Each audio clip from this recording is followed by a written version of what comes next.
Otto Günscher had claimed that Hitler died not on the sofa, but on one of the armchairs. But he'd entered the room an hour after the suicides.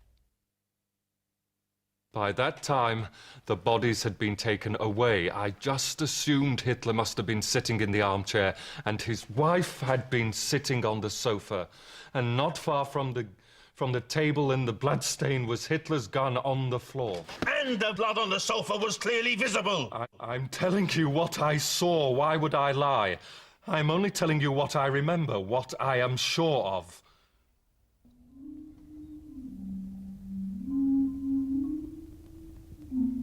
Faced with unshakable eyewitness evidence that Hitler had indeed died in the bunker, the investigators turned to the manner of his death, hoping to prove, as this Soviet film claimed, first, that he had forced Eva Braun to die with him. Ich will nicht sterben. Nein. Nein. Nein.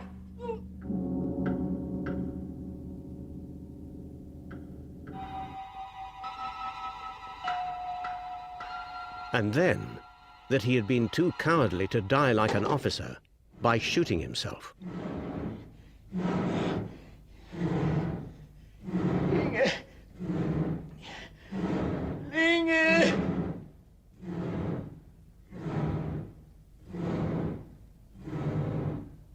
They wanted to show it was his valet, Heinz Linger, who shot him after he had died from cyanide poisoning.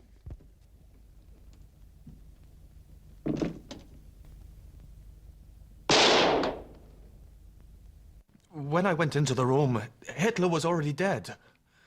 There was a bloodstain on his right temple. It was clearly visible. That must have been where the bullet went in. You're lying! All of the testimony shows he was shot through the mouth. He couldn't have done that at the same time as taking poison. I did not shoot him. I told you what I saw. There was a mark, a bloodstain. It was there.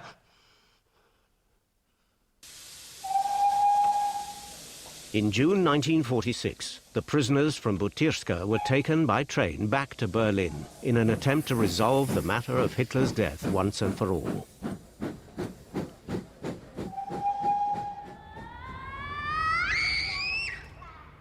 They were brought here. This was the bunker garden where Hitler's body had been burned. Rochus Misch was one of the prisoners brought back to Berlin. His testimony today is the same as he told his interrogators then. It was Hitler who died down there in the bunker. It was no one else. And it was here, at the exit from the bunker. The exit was here, and there was a bomb crater beside it. The bodies of Hitler and Eva Braun were placed here. They were wrapped in blankets, and petrol was poured over them. That happened right here, on this very spot. That's how Hitler was burned. About an hour later, the charred remains of Hitler and Braun were buried at the spot where they had been burned.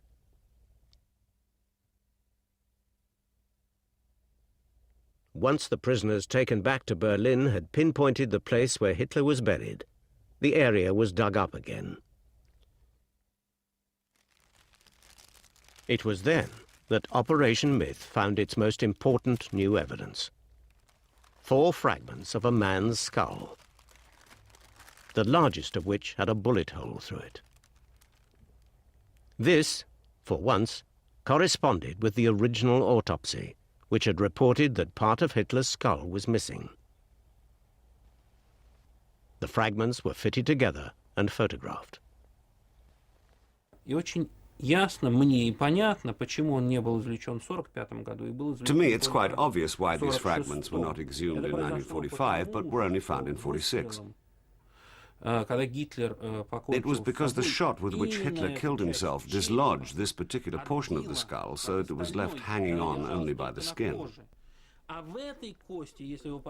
You can see this bone contains a bullet hole. This is the exit wound, and here on the inside is the entry point. And when they burnt the corpse, the skin burned and this fragment became detached.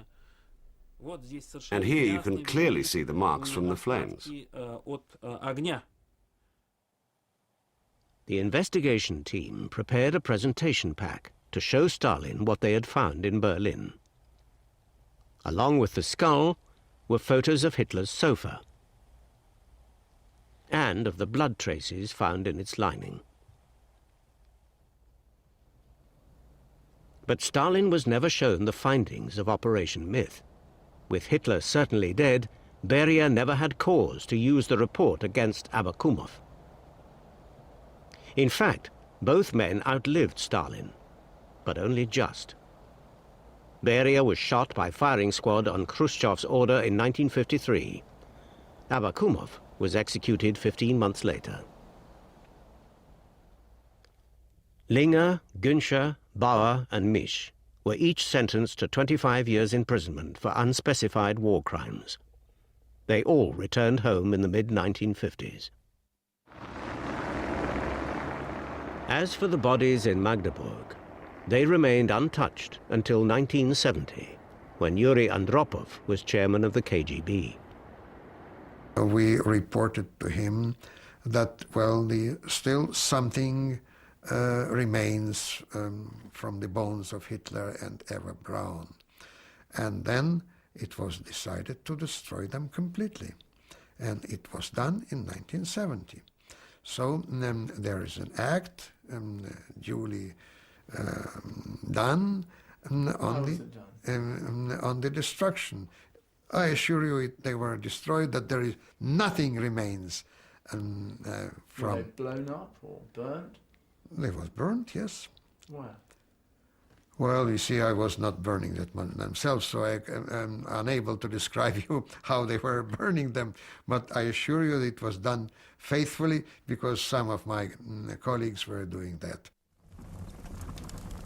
The day before he died, Hitler predicted to Nazi youth leader Arthur Axmann that Germany would be divided, but that eventually its people would reunite and rise again.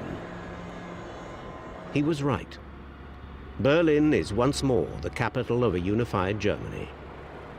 But in this new Germany, the Reichstag, the democratic parliament that Hitler shut down, is the national parliament again, while the bunker, along with the ambitions of those who lived and died in it, has been reduced to rubble. And where Hitler burned, children now play.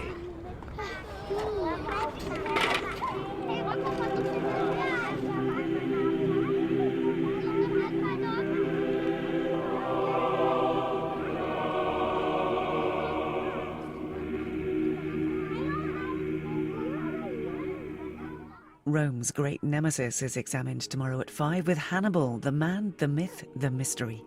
Next, though, we're behind enemy lines in Belgium with the compelling wartime drama, Secret Army.